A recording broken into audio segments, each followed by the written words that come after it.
Welcome back to Seasonal Stays and Campfire Days.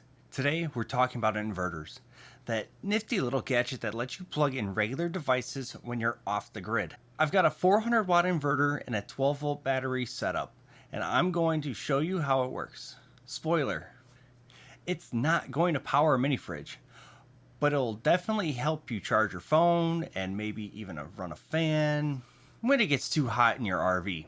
This is the 400 watt inverter I'm using today. It's not going to run a full campsite, but it's great for light duty use. Charging devices, running a fan, stuff like that. It connects to a 12 volt battery, just like this one. And the two of them work together to convert power. The battery gives us DC power, and the inverter flips that into AC power, which is what your everyday electronics and appliances actually need.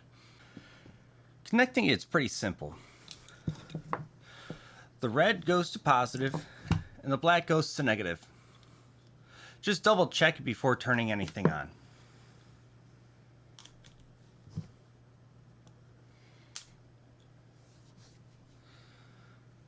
That wasn't supposed to do that. Reversing the cables can turn a calm day into a spark show, and not the good kind. If you're doing a permanent install in your RV, make sure to add a fuse between the battery and inverter. It's cheap protection, and it might save your gear. Alright, now that this is hooked up, we can go ahead and turn this on. Let's see what the setup can actually handle.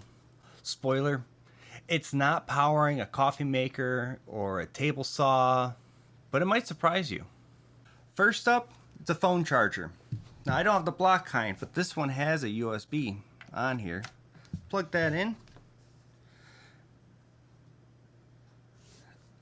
It says battery too low to turn on, but it's... Oh, there it goes. See? Right there. No problem at all. Charging the phone. Next up, this fan. I don't have anything smaller, but it does work.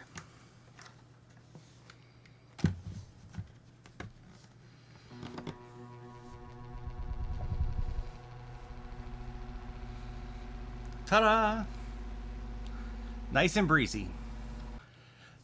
Now, just for fun,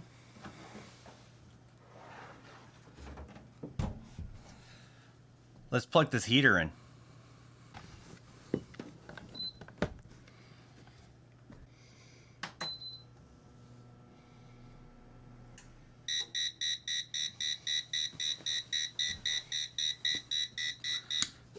And there it goes. Inverter just clocked out early. This is why it's important to know what wattage your device uses and what your inverter is rated for. Here's a rough idea of what common devices pull. Your phone charger, about 10 watts. A laptop is between about 60 to 100 watts. A small fan, smaller than the one we tried, about 50 watts. And that space heater is up to 1500 watts. So yeah. A 400 watt inverter is perfect for small devices and basic needs, but it's not meant for heavy hitters. If it heats, cools, or spins like crazy, you'll probably need a bigger setup.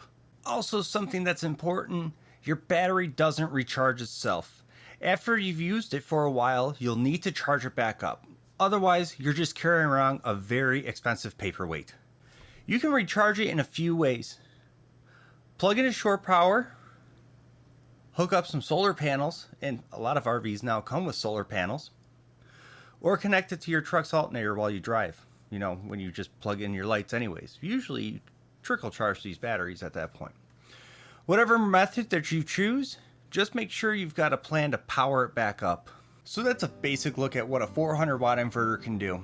It's a great starting point for off-grid power, whether you're camping, boondocking, or just want a backup for emergencies. If you got questions, drop them in the comments, or just let me know what you've tried to power off an inverter.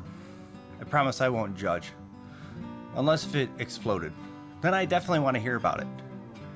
Hit like, subscribe, and stick around for more RV tech tips and gear demos, right here on Seasonal Stays and Campfire Days. I'll catch ya in the next one.